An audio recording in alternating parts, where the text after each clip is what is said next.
Alcas Production TV. Aleka Silembo. Aleka Silembo. Mama na ngaye. Aleka Silembo. Alcas TV. Aleka Silembo Production. Balobi deux fois te s'abonner massivement. Alcas Production TV avec Alain Kassilembo, les grands producteurs, les grands mayas. Suivez toujours. Les chaînes ils ont matissé, ils ont multiplié, ils ont donné un niveau international. Alain Kassilembo, South Africa. Alain Kassilembo. Alain Kassilembo, South Africa. Alcas Production, Alain Kassilembo. Alain Kassilembo, South Africa. Alain Kassilembo. Plein de larmes, mon âme enflammée. Alcas Production. Alcas Production, Alain Kassilembo. Kassilembo, j'aime ça bon mot, Alcas Production TV. Alors abonnez-vous sur Alcas TV, Alcas TV pour toutes vos informations. C'est Bobo Landa, Maramunioso, la nouvelle, la jus d'été, vous s'abonner dans Alcas TV, Alcas TV. Balobi, restez branchés sur Alcas TV, Alain Kassilembo. Veut dire pour la news surtout, calamité.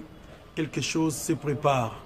Balobi, Kokodio, Kotongo, Zotana, Kalamingite. Balobi, bientôt 5h30 avec votre artiste, Kabose Boulembi, national numéro 1. Merci Bandero Walandi, Alcas Production, vous avez belé, ils sont toujours na souci on est informé, puis nous après ça nous information les correctes, mais information les vraies. Toujours la chaîne de vidéo qui toko Alcas Production va y aller Wabino, toujours l'information est congelée pour se divertir aux gens partout dans Poto, dans le Canada, dans les États-Unis, dans l'Afrique du Sud, ici, quand petit reporter Azali, dans la sanité, Alain Kassilembo, il y a pas plus de monde, il y a pas de tesoro, il y a pas fidèle internaute, nous avons essayé pour partager nos sujets, qui sont comment la question est liée à la politique, les lobos comprennent que Naïbino, Naïbino marque en sous, et autres bêtes à moi sujet à la politique, n'a confort en Naï. Blanchard Dikami Webi, président, ex-président Kabila, président honoraire, à Outaï Koya Sénat, apparition là, Ndenge Zalaki boosté Moukil Mobimba, Bayambi le rôle à président, il y a aucun mois, automobile Tambo, Mambo, Zali président à Sénat, il n'y a pas télé micro d'avoir acquis aussi longtemps, il y a Zalaki, il y a sa président honoraire à Zaloko à sénateur, donc il y a Zaloko à dirigeant, mais le comme il s'agit de développer dans Moninga Nangaï. La charge du Kambi a fait la ligne et en plus de l'obligation sujet à Mokia. Dinga fini par ton bande de bon parce que ça m'a ébélé tout sur la Moko aller Kassilembo Yari Koti am Surfo Kabali Solo to kota déjà na vie sujet na vision de Blanchard Boni Moteni et ça na Motena na découvrir sur la Martin Moise depuis Afrique du Sud président Martin Moise moi na Kamitouza solo OK. Ah ouais, ben on bête ma solo ninga bizarre ninga kera ninga ninga moi qui brutalité voilà ninga bena moi qui quinoa voilà donc président Martin Moise moi te laisse que je vais dans la mission dans l'Afrique du Sud mais base na yo makasi za libongo Kamitouza donc kavu bana Kamitouza il na bino en 2023 soki élection au Salama il a dit président Martin Moise donc aussi mbaye pour soutenir yé pour y nem tomber un changement dans le secteur où on a Kamitouza puis moi na madame Chance Kana ba yana na Fouana puis moi la famille Ikami Mobimba de la personne moi pas mal ça Germain mon frère ami mais c'est présenté non bien au bandika na yo c'est présenté na bandika na présenté on de Blanchard Dikami présentation ce qu'il y a malonga yo moko pesa Blanchard Dikami journaliste, analyste politique, présentateur de l'émission Allo Peuple. Allo Peuple. Les Gabon voilà, les Gabon à CBS chaque samedi à 21h40 et puis lundi les divisions à 7h30. Et les Gabon à YouTube parce qu'Allo Peuple la chaîne à YouTube. So vous mettez Allo Peuple officiel. Donc bonsoir, l'émission est moi na Moka Blanchard Dikami. En même temps, analyste politique, mais quand on ça analyse sur le plan politique, il y a donc, dans autant de la politique, votre information. moi développé mon académie. Merci beaucoup de Blanchard. Aux analystes et à notre bingo le analysé moi sujet moqué. Tout mon qui rentre politique, rentrée parlementaire, il y a Assemblée nationale, les Salami, il y a Sénat. Mais et logo est comme ici Bisso Mini, les Araki.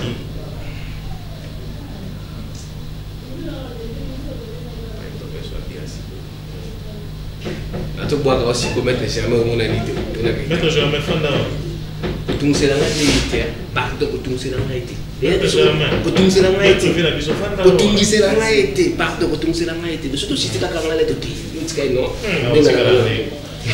Merci beaucoup de Blanchard. Si vous avez le sujet de la Bisso, tu développer moi ma soirée en 10 minutes pour donner aux temps minutes de nos entreprises. La pessimité de Maître Germain. Maître Germain, la montée de l'Essie Bon, tout le monde qui est rentré parlementaire et au Salama. L'Assemblée nationale va zonguer au Sala, Sénat va zonguer au Sala. Mais il y a comme aussi les autres développés, arrivé le président honoraire, président Kabila, ex-président. Mais il y a comme si ça. Pourquoi, qu'est-ce qui fait que il y a le roi, tout le monde président, il y a Sénat, tant de mois. À parvenir côté les malakis pour avoir accueilli pour sénateur aussi longtemps il y a président et Sénat. Jugement comment est-ce que vous jugez? En tout cas, merci. Na batutu Hollande biso sikoyo. En tout cas, dans le monde entier, nyonso Hollande biso à travers la chaîne de YouTube Hollande biso sikoyo. Et elle point de vue nanga. Ouais. Point de vue nanga. On va bien. Voilà. Point de vue nanga par rapport à moi. Moi, on a dingue pour juger on a dit. Ce qui Joseph Kabila a acquis dans l'Assemblée, bien dans le Sénat, a acquis dans l'étiquette de d'abord. C'est l'ancien chef de l'État. Okay. Donc, il y a comme sénateur qui a voté. A acquis sénateur voté par les députés professionnels. Parce que tant que maman n'a pas comme sénateur, voté qu'il y a des députés, il y a Manima. Mais la constitution, je peux savoir, le chef de l'État qui a mandat Sili, maman automatiquement comme sénateur. Et le rôle là, maman visée, c'est automatiquement. Il faut aborder moi.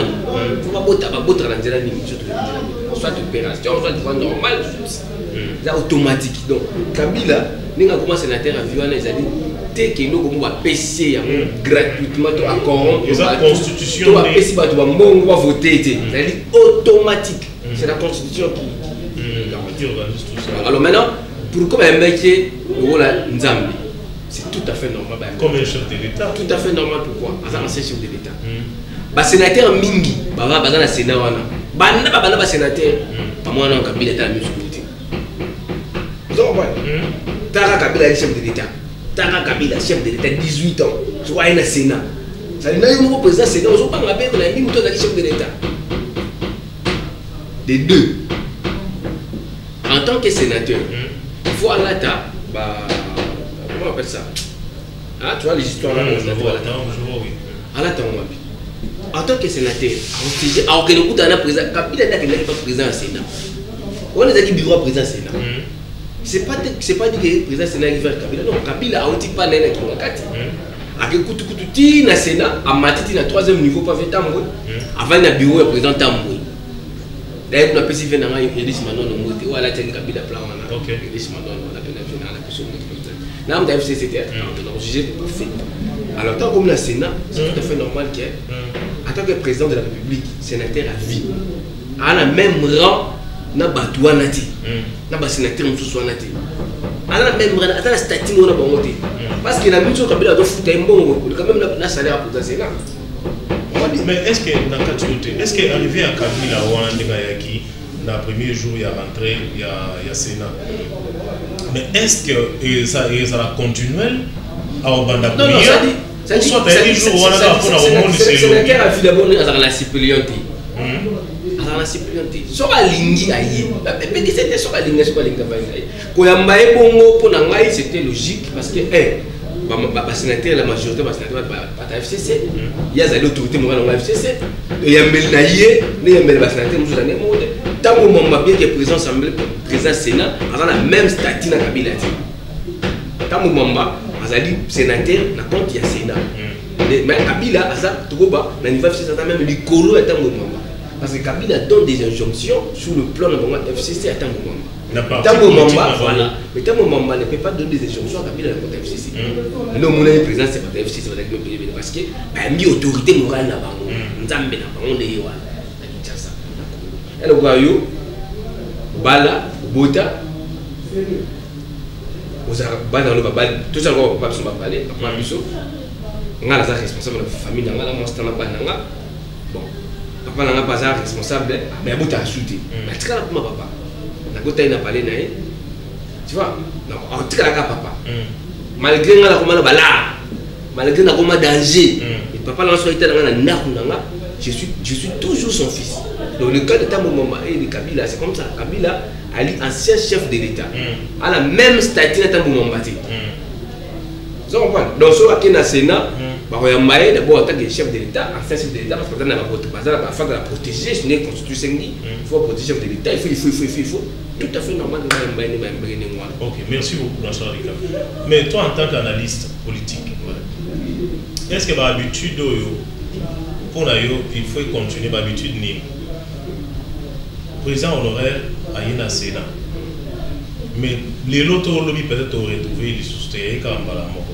Toi, en tant qu'analyste politique, qu'est-ce que tu peux conseiller? Est-ce que pour nous, essayer de normalement comme il se doit, tourner à apparaître les soutiens jour au 1000 avec succès? Bon, comment est-ce que vous avez on peut me dire à la constitution, la professeur Njoli, Jacques Njoli Mbote, peut-être invité dans la même Zoya. Bateau à la constitution, peut-être voir que sur le peuple va expliquer biso, le peuple parce qu'un chef de l'État, un ancien chef de l'État, mais à la même statut dans le sénateur, c'est ça que je dis. Hier, en dehors d'un bon Sénat, à la salaire au gouvernement, le sénateur, c'est quoi? Ça salaire combien? Je ne sais même pas si vous avez fait $1 000. On a évité photo quand on fait fille. Mais il y a un salaire à plus de 600 quelques $1000. C'est-à-dire, à ce moment, le compte avec le sénateur affecté.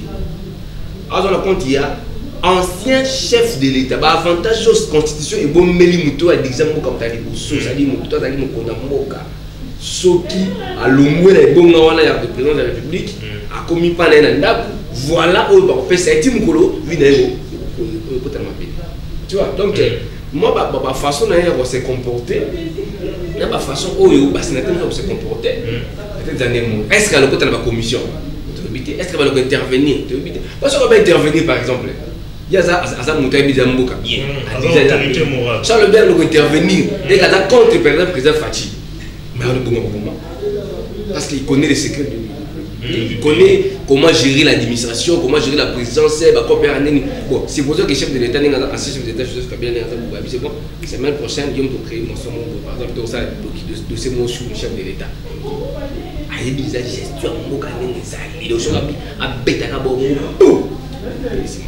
Je pense que vous comprenez à la retraité, il y a Congo. Donc, quand Agnès a la retraite, Kabila a la retraite. Il faut faire un parler. Un retraité, il a un gars sur le salaire. Je suis à côté retraite, comme ça. Merci beaucoup. On attend quand tu as retraite, on attend quand tu retraite. Alors, le salaire, on a traité de coup, mais on diminue l'avantage, mais mais merci beaucoup. Ndeko Blanchard, ce qu'on te raconte dans le dossier à Mike Mukeba et Daniel Safo. On a vu la vidéo circuler un peu partout dans le Mboka. Bengani Daniel Safo. Na bato ala muka. Mike Mukeba a mis le mot lié mort à la muka. Toi, en tant qu'analyste politique, Ndeko pe aux Arabana Bango, on peut juger l'acte en ndengeni. Est-ce que balandaki la muka ezali pour un profit? Peut-être profit on a bazu ya ngote. Yango esali peut-être que la Ndeko Mike Mukeba alongwa Ndeko Daniel Safo na bato la muka ba traiter ba biaza mbele ya mino mibale. Est-ce que petit côté dans la muka c'était par intérêt personnel? To ezalaki pour nous servir mboka yango peuple etimbeli bango moko esali ete koto yo babengana koto yo yemoko abilongwela ou comment expliquer Ndeko bazola? Merci Ndeko. Ya moto le moko très bien. Okay. Très bien. Il faut vraiment te recadrer. Mais Ils n'ont pas si qu'on a répondre parce que Daniel Safou a vié. Tu viens dans liste qu'on vient pas. D'abord, ça vient dans Raïna Nungunza. Oui, avant ça, la partie présidente. Oui, Azangunza. Tu bien ici, on voit analyse. Azangunza. Ok. Azangunza. Et puis, Mike Mokeba aussi, c'est un vieux. Parce que il a biso, on doit vraiment beaucoup de respect malgré comment la bataille. Bon, le comportement de Mike Mokeba et Daniel Safou, pourquoi ça je ne peux pas répondre parce que président Fayou il y a des députés parce que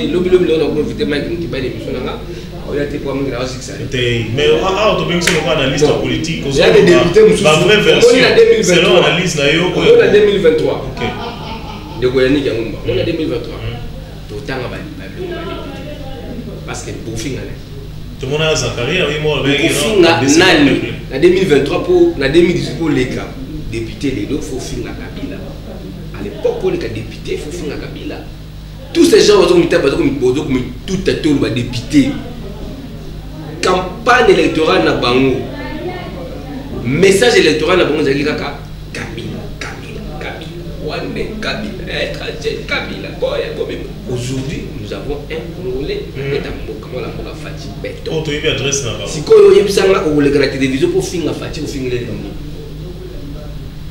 c'est-à-dire bateau mais ça là pour finir la télévision 2023 préparé parce que vous avez un argument ça la télévision les gens au vous voter dans la bisu pour se postuler na ça comme ça na ngai nengi ça na ngoboye na finga mtuti parce qu'on a comment mais analyse pourquoi analyser comment pour la comment on a droit c'est la question Mike Mokeba na le bon côté dans la politique moi je suis pas mal appris je suis bien éduqué je ne peux pas parler na bené mon koboye avec langage déplacé Mike Mokeba et Daniel Safou va massaton le comportement de Mike Mokeba et Daniel Safou au final là on a moi c'est un fufu on a moi c'est un malheureux non c'est pas dit mais bango balé ya quoi ba dokota nzungu moko ya makamoti moni ya être là pour tout c'est pas pacte moko par exemple ça dinga na bili numéro place sukeli il faut bili mona place sukeli oh man peut-être ngai na bongo na ngando la boutique bongo na peut-être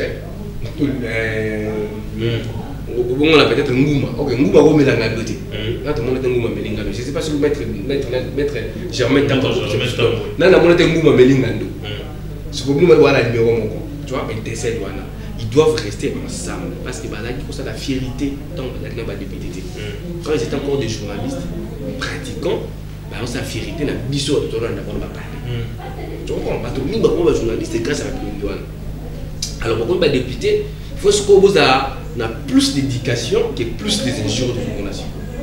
De réfléchir ensemble dans une émission là. Bateau tout qui va journaliste, comment va député, ça a pas basse. On ne sait pas ce qui se passe. Mais les garçons, ça va vous avez mandat basé de longo mandat moko. On a mais ça a fait pour un intérêt personnel. Parce que Baya quand un discours il y a bien. Mais toi pas comment on a télé. Regardez maintenant le cas de Mike Mokeba et Daniel Safou. Toi tu vas le voter en 2023. Mais Mike Mokeba c'est un grand frère que je connais aussi. A hauteur de boire à Mabanga, à na ndako Nerombongo na Matete. Le vieux m'a appelé pour couvrir l'événement. Et j'étais surpris tant que nous filmé dans le téléphone na YouTube. Et le grand frère web c'est qu'il a giflé. Mais tant que vient à député à Zana Balanga journaliste. Donc tu vas avec Kibo Kondi. On est que ça va péter. Mais tu n'as pas giflé au cas de la caméra. Kibo Kondi. Non, Kibo Kondi. Quand on assume des responsabilités de l'État, on devient discipliné. Nous avons un homme d'État. Homme d'État, tu vois l'homme comme Kabila. Kabila vous tout pour Kabila a retraité politique, non, avec la nationalité. Prenons le cas des Fati. On a dénilé c'est autre l'autre. On a dénilé c'est l'autre qui passe à prophète. Dénilé ça Azab vient à Bissau. Je salue papa. Mais ils ont d'autres, non? D'autres à dénilé. Mais je ne parle pas de l'autre à dénilé. La Constitution n'interdit pas, elle s'en interdit à poster. Jusqu'à propos du contenant, la Constitution, la mode de non. Mais est-ce que nous sommes en train d'analyser est-ce que le président Kabila sera postulé à la chance de faire pas de bon voter Bazali pas de bon voter Bazali on va voter bazali na le makambo na ite ponga na zamu FCC mais la FCC ba mona azali nzambe na bongo après vous n'attendez pas mon moto ba na mais bon donc ça dit que cela veut dire que FCC va considérer que donc les histoires de temps de vieux Mike Mukeba et vieux Daniel Safou ba faut ba vendre iska ba ba non baza ba indicateur en masse. OK. De question na ngana muno limbo la mutiente. Est-ce que lelo Daniel Safou na Mike Mukeba ti ba bendani baza so ala muka te koto ba bendani Daniel Safou na la muka. Koto Mike Mukeba peut-être atimbele ke ba ngeba bengana ya avant yoka désister à l'ongwela. Est-ce que exact que pour peuple à timbeli que ba bande ko intérêt personnel ou soit ba bande ko intérêt simité la ba ni la question parce que question na ngala mutala mukati yo le faut le kubenga te yo analyse politique la personne mo téléphone avec Mike Mukeba bon yo le kubenga est-ce que ba timbeli tous ani yo kana ngam des années dans la vie tu es un journaliste mon cher dans la vie tu as des informations dans la vie ça les on a peuplé dans la vie ça va malade dans la vie les accords c'est fond et c'est défend. C'est ça la principale politique. Moi, qui s'attendait que Kabila n'a tissé que dans vos la place au regard de tout ce qu'il y a eu dans Mboka. Mais ce n'est plus le cas. Tout le monde qui a dit dernièrement, président Fachi, Azari na président Sassou, il paraît que Kabila qui va soutenir qui va babalousi. Pas va soutenir. Hein?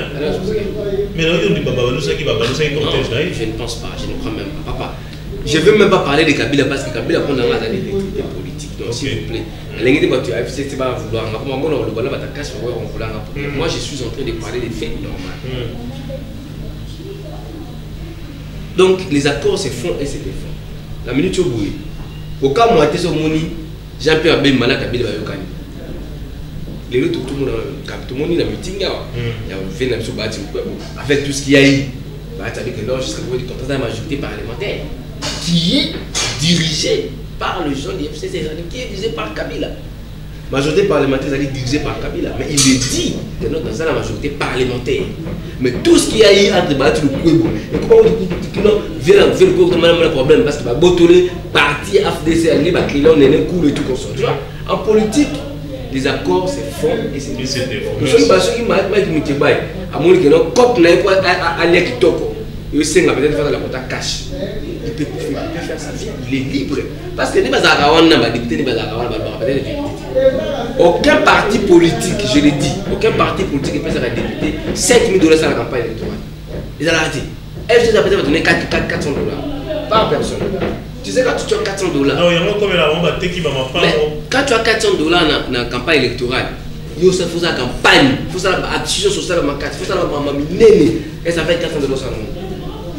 Rien. Ça dit, Bazaka, on a beau, Bateka m'a pas en bango, Bateka va bien en bango, Bateka nous on a besoin d'un intérêt dans bango personnel. Le parti vient seulement sur la liste pour compléter. Donc, Mike Mukeba, il est tout à fait logique qu'il soit comme nous, il s'est mis dans mon avis. C'est normal. Parce que la Mukabe Banda, la Mukabe Banda, Banda Penanité, la Mukabe Banda, ça rend l'accord, va créer, oui, au type d'offre. Je peux dire que le Mike Mukeba, il va donner sa femme à Mikolo, il va donner 2023.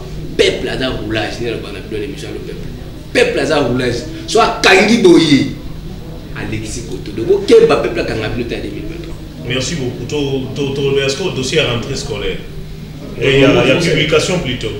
Il y a publication, il y a examen de temps. Bon, mais félicitations à la ministre Venabiso Willy Bakonga pour la rapidité. Mais bon, je ne peux pas condamner le résultat, je ne peux pas condamner le ministre parce que les enfants ont souffert, la parole va souffrir, mais entre parenthèses, je ne suis pas vraiment d'accord. D'accord, vraiment, sur Pena va réussir tout. Merci Fachi. Non, non, pas trop de facteur. Tout le monde dit 67, 72. L'émission présentateur ça veut dire que le président Fachi a montré que merci à Mbouati. On a le président Fachi, merci à non. C'est comment il faut donner de les réseaux sociaux. Moi, je suis tout le monde. Tout le monde est président Fachi, merci. Non. Non, non. Le président Fachi a mérité d'estimer. C'est un père de famille, Aza censé, toi Aza na souci d'éducation. Nangonga o toyele ba Covid wana. moi to te bela ba résultat exacté parce que ma parents va souffrir mais ça les agréments longa to va parler moi on a reprendre sous classe avec la 6e mais ils arrivent à toilettage parce que nous était pas en état de Covid ben école de l'intérêt de nous bon c'est pour 100% pas tant ça va dans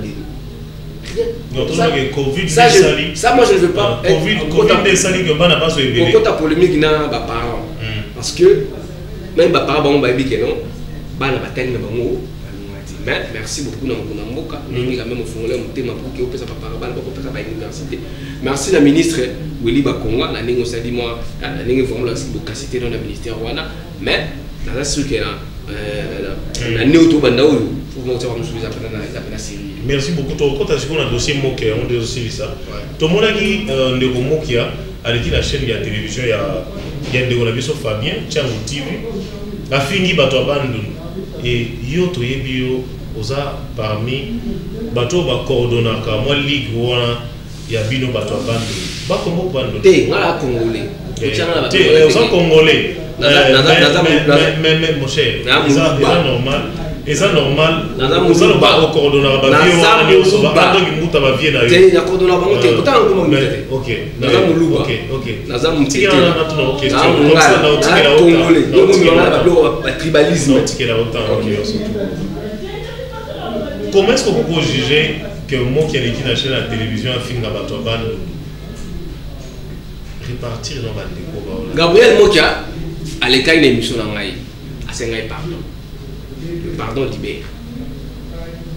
Mais est-ce que quand il dit que vous avez un pardon après avoir blessé monter ma moto et puis à l'émission en face? Je voulais un peu regarder tes émissions que non. Na journaliste na travail na ming na bata bandu. Ça dit bata kwang bato omuta fingaki. On va ben bosso dans kwanga. Bata kwang ming na ma casse na. Mais dire que non, ça dit que la journaliste nationale, la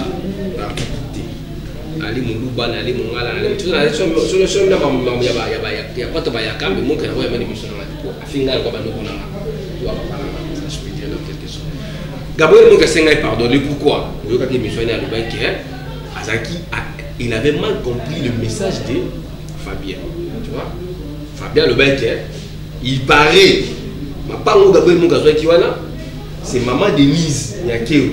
Je salue son passant notre maman. Il y a son bagage. On va à qui a intoxiqué qui doit salir à pousser qui justice. C'est la mot qui a appuyé absolument pas moi. Tu vois? Un journaliste que nous sommes. Tu te rappelles la mode déontologie dans les choses. Normalement. Il faut publier le faux là-bas. L'information sur. On a la ligne de conflit de la journaliste. Sorité. Mais moi qui ai pardon, ça dit qu'il faut intégrer le dossier de mots, c'est déjà fini. Nous sommes en famille, tout lutter contre. Mais ça qui est mon cannabis, bon, la minute où RDC a poussé à côté conflit, tribalité, conflit ethnique, conflit professionnel, conflit mogoté, le seul adversaire que nous devons combattre au Congo, c'est la pauvreté.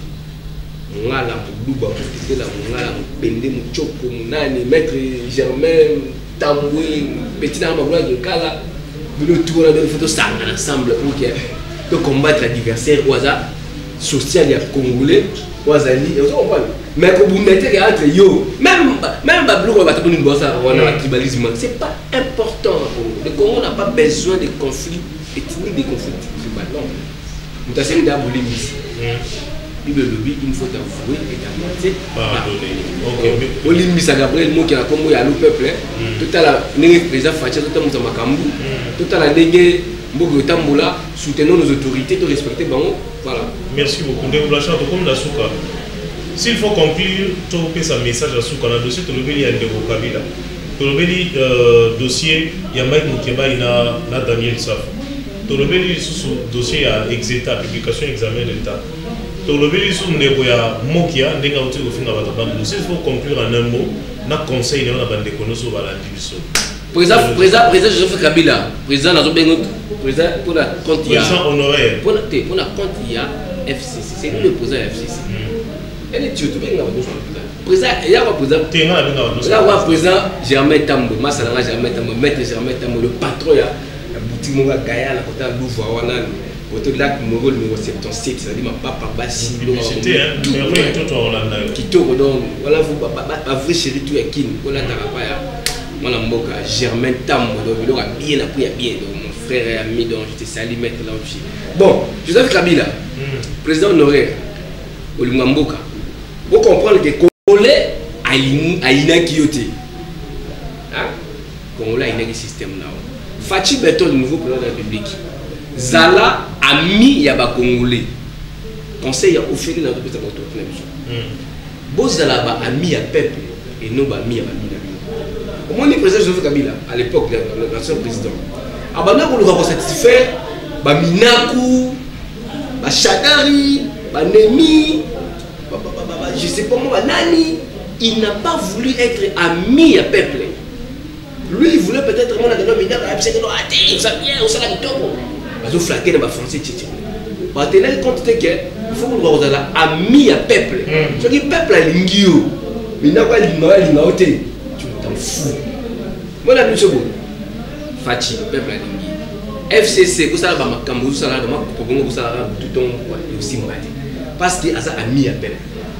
Quand vous êtes devant une structure, vous êtes en train d'encadrer beaucoup de gens, vous avez mis personnalité. C'est-à-dire, il faut pas mis. Bon, on n'a pas chef de l'État, mais on a tout. Alors, on dit, on va mis un master, on va voter. C'est pas un problème. Moi, j'apprécie le comportement de Balouba. Moi, le mot de la fin de Bayakapouani. Moi, la fin de Bayakapouani. Kimbuta ni nazawana sénateur à vie. Sénateur Kimbuta plutôt. Quel est l'endroit? Moutamsa n'a pas de colonel Mouyaka.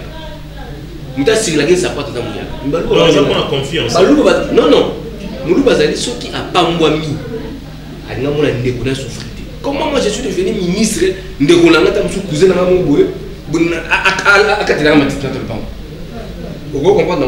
On a connu ministre, mais je suis cousin de mon boy. Non, non, on les a convaincus spirituels. Donc, président de la République, Fachi Beton, s'il vous plaît, papa, s'il vous plaît, mandat 2023 peut être généreux. Pour le moment, a mis, il y a un master na yoti. Chef a un miti. Chef a mis dans la peuple. Pour le moment, quand on a mis le BTK dans 2000, le mandat a mis, il y a pas tout le temps combo, Minakuwa, Nao, Nemi, machin, tout. Mon sort il n'a pas été ami à peuple. Soit ami à peuple. Mais le temps où Kabila, franchement, Kabila c'est un bon président de la République. Auto raté dans le Ndeko Blanchard, tika comment on a point. Conclure, au tika na 30 secondes. Conclusion dans Maï, Bolumbe za na Congo, unité za na Congo, Moko za na Congo. Bali bana mboka, bo vendre image moko na nenga bien malgré les difficultés. On n'est pas le seul pays au monde où souffrir. Tout est cambo na nenga bien. Toi la confiance dans l'autorité sur la bango, tout tika koluka ba vie derrière ba autorité. Surtout ba bala ba auto ba bala ba réseaux sociaux YouTube wana. Tout tika koluka aux arabes. Ko tsa ba vie na pourtant toujours détruire tout côté, tout tika image bien. C'est-à-dire que nous devons faire des analyses aux ala réfléchir à l'objectif pour les terrains. Donc on appelle ça mot tenant pour la système et pas ya master dans mon on a bien un maître Germain dame défenseur ya Bassi. Merci mon papa. Président Martin Moussé na Bukavu, bana Kamituza. Pour soutenir. Merci beaucoup. Merci, là c'était la Blanchard Dikambi, c'est un journaliste aussi. Pour analyser, dessus au fini mon tout. Comme on l'a dit, le propos tenu n'engage que son propriétaire. Donc on est à lobby et tel gars. Zali bon de Blanchard Dikambi, nga wabino Yannick Yanguba, tout le monde en a venu dans les bureaux, je suis assis à l'émission. Bye bye.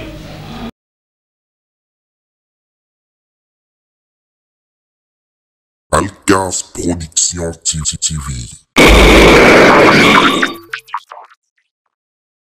Ale Kasilembo. Ale Kasilembo. Mama na ngaye. Ale Kasilembo. Alcas TV. Ale Kasilembo Production. Balobi deux fois pour s'abonner massivement. Alcas Production TV avec Alain Kasilembo, les grands producteurs, les grands mayas. Suivez toujours. Les chaînes, ils ont multiplié, donné un international. Alain Kasilembo, South Africa. Alain Kasilembo. Alain Kasilembo, South Africa. Alkas Production, Alain Kasilembo. Alain Kasilembo, South Africa. Alain Kasilembo. Plein de larmes, mon âme enflammée. Alkas Production. Alkas Production, Alain Kasilembo. Kasilembo, j'aime ça bon mot, Alkas Production TV. Alors abonnez-vous sur Alkas TV, Alkas TV pour toutes vos informations. Ce bobo landa, maramounion so, ba nouvelle, la jus d'été, vous s'abonner dans Alkas TV, Alkas TV. Balobi, restez branchés sur Alkas TV, Alain Kasilembo. Veut dire pour la news surtout, Kalamingité. Quelque chose se prépare. Balobi, Kokodio, Kotongo, Zotana, Kalamingite. Balobi, bientôt 5h30 avec votre artiste, Kabose Boulembi, national numéro